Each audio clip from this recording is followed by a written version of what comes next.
In this video, what I want to show you how to do is how to make the structural components that we're going to use for the bridges that you're going to build. This is made out of cardstock, and this is a square one right here. So I'm going to show you how to make these real quick and simple.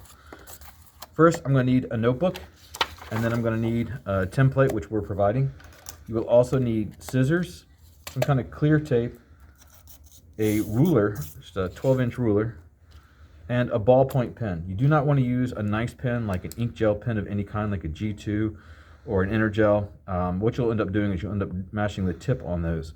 So you want to use something that can take it, because you're going to be pressing down hard with the pen, and that's going to be a ballpoint pen is what you want to use.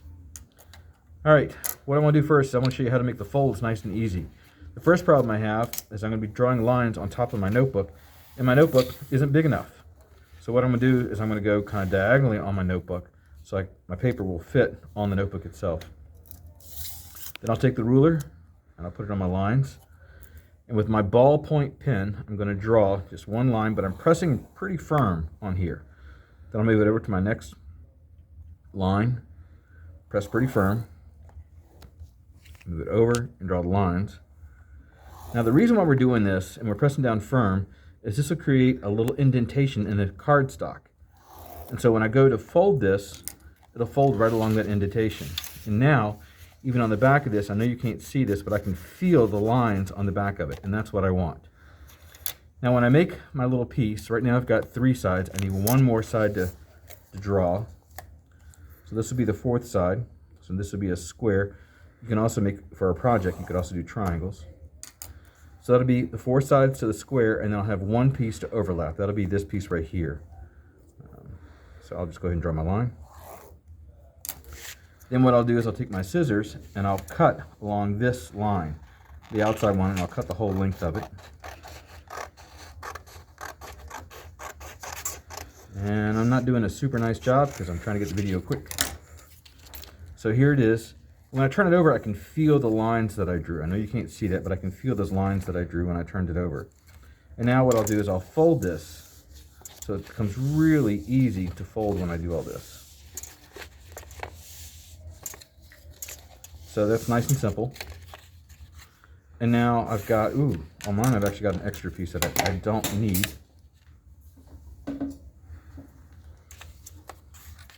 In my haste, I forgot to cut off like the edge margin where it printed.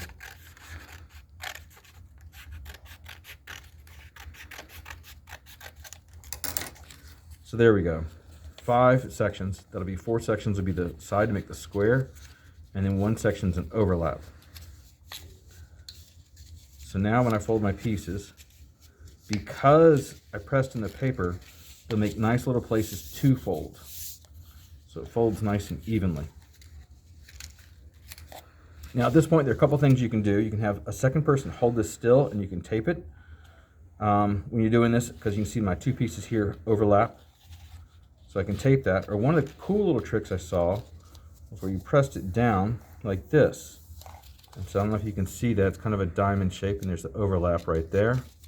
So here's the center seam.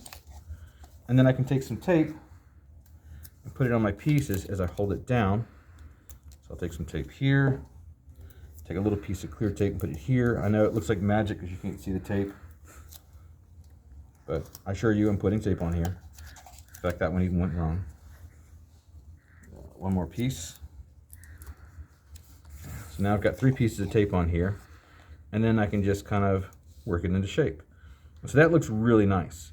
If you're doing this and you're not careful, if you actually somehow get it crooked when you're putting it all together, so I'll take this one that's not taped, and if I tape it crooked, it will stay crooked, and this will not give you any structural integrity. So you want to take care to try to make sure that you line up all the sides right so you get squares when you're doing this, and that'll give you the structural integrity you need. The lines that are on here are every inch, so if you want something that's 2 inches, you can just go, oh, I'll just cut this and cut that, and now I got a 2-inch piece. If you want a 3-inch piece, obviously you just go to 3 lines that are on here. And that's all there is to it.